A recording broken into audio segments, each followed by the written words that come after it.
Allah pemberi rizki.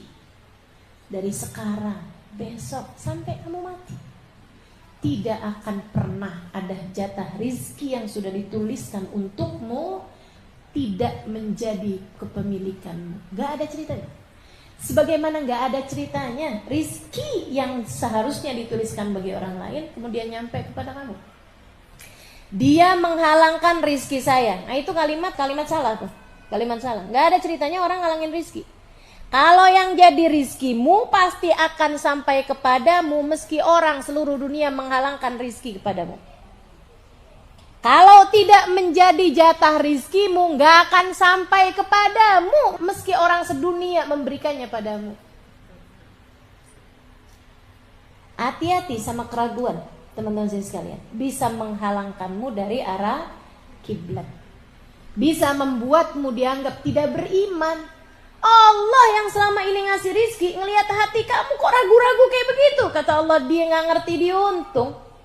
Aku udah karuniakan iman, udah aku perkenalkan diriku kepadanya sebagai pemberi rizki.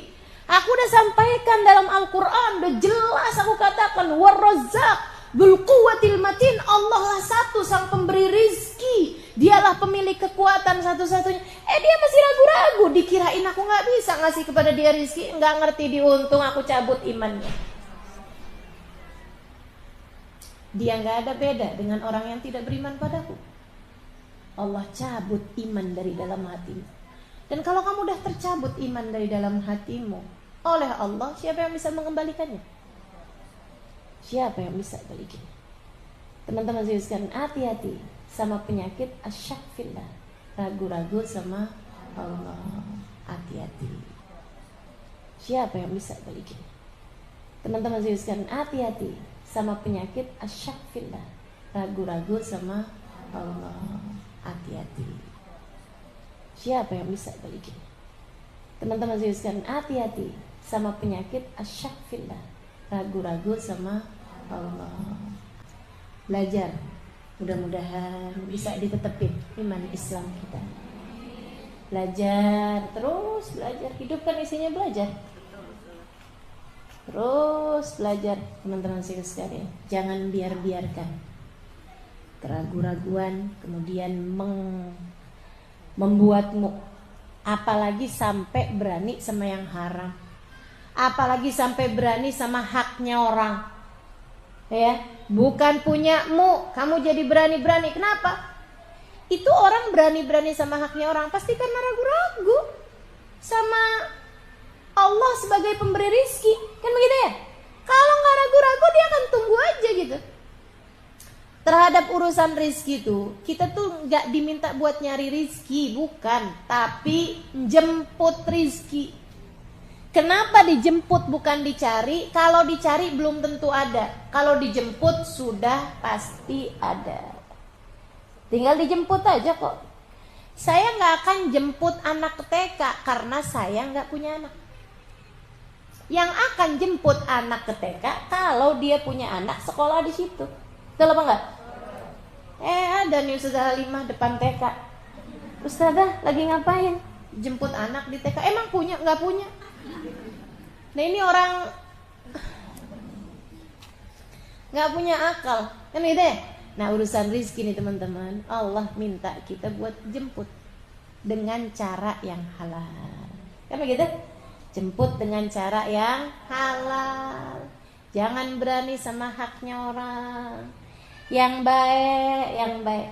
Terus sampaikan pada diri sendiri, semua jatah rizki udah ditetepin sama Allah. Ada yang banyak, jadi bikin dia kaya. Ada yang dikit, tapi pas-pasan, insya Allah hisabnya di akhirat jadi ringan. Kan begitu ya? Yang kaya mudah-mudahan juga bisa memperbanyak sedekahnya, sehingga nanti di hari akhirat tidak akan celaka dengan kekayaannya.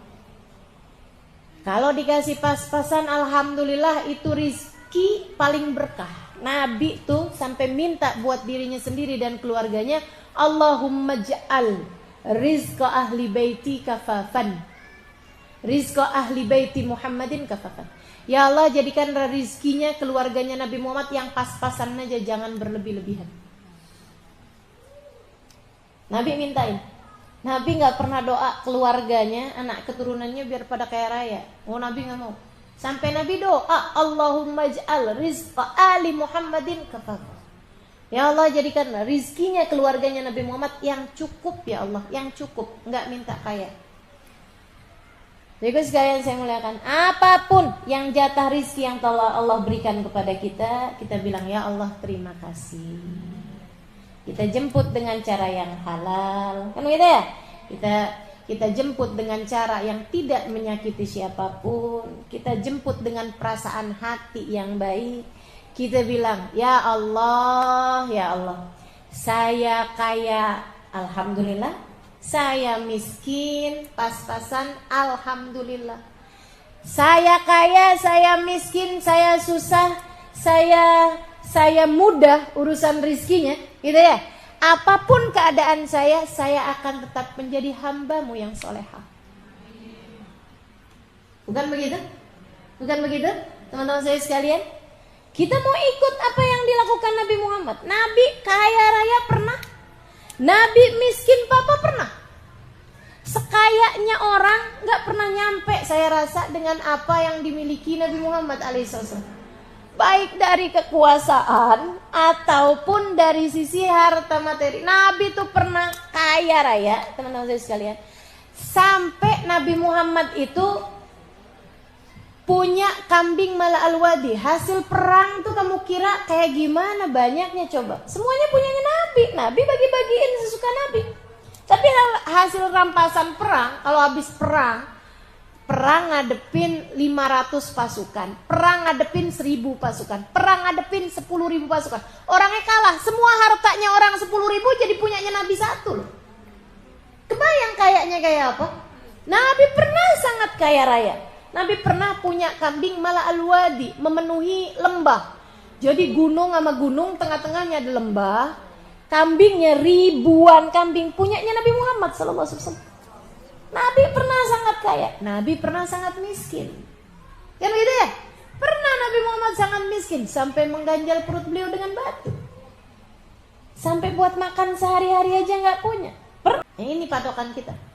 Kaya boleh, tapi jahat jangan. Miskin boleh, tapi jahat jangan. Kan gitu ya? Kaya silahkan, tapi buruk akhlak jangan. Miskin boleh, tapi buruk akhlak jangan. Dalam keadaan apapun, kita hambanya Allah. Maka di saat kita miskin, miskinnya kita gak sama miskinnya orang yang gak beriman sama Allah. Di saat kita kaya, kayanya kita gak sama kayanya orang yang tidak beriman kepada Allah. Kita berbeda sebab kita bertakwa. Lastunna ka ahadin minan nisa. Ini taqaitun. Kalian gak sama dengan perempuan manapun selagi kalian bertakwa. Jadi gitu teman-teman saya sekalian. Jangan pernah ragu-ragu sama Allah. Sampai bikin kalau lagi kaya, ya Allah dia puja-puja suaminya. Kalau lagi suaminya ngasih banyak harta, banyak uang, dipuja-pujanya suaminya sampai setinggi gunung. Nanti kalau pas giliran suaminya lagi miskin, lagi gak punya, dihina-hina suaminya sampai ke dasar jurang. Imanmu di mana kalau seperti itu? Kamu gak tahu yang ngasih rizki Allah satu juga? Kamu gak tahu bahwa suami, anak, tetangga, siapapun ketika mereka memberi kepadamu, hakikatnya sang pemberi cuma satu, Allah. Suamikah, anakkah, orang tuakah, hanyalah merupakan tangan-tangan kepanjangan Allah. Sebagaimana terkadang Allah juga tidak memerlukan tangan-tangan tersebut untuk memberikan rizki kepadamu secara langsung. Kan begitu? Nggak usah khawatir teman-teman saya sekalian. Bismillah. Pokoknya nih ya, rumusnya dunia nih ya, yang nggak ada jangan dicari, yang ada disyukuri dan kita bagi. Tuh rumus dunia. Gimana tadi? Yang nggak ada jangan dicari, yang ada disyukuri dan dibagi. Tuh kalau kamu bisa jalanin itu, bismillah, kamu hamba Allah Subhanahu wa taala. Dah lupakan segala keraguan, Lupakan segala was-was dan prasangka terhadap urusan rizki. Dulu tuh saya nggak rajin sholat, tapi rezeki saya gampang. Giliran saya sholat, taubat sama Allah, saya jadi bener, rezeki saya malah susah. Ini gimana ceritanya ya?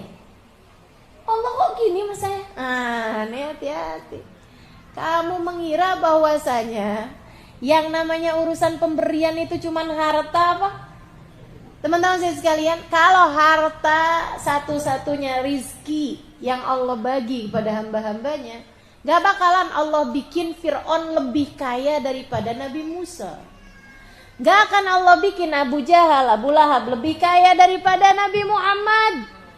Pada prakteknya Abu Jahal, Abu Lahab lebih kaya daripada Nabi Muhammad.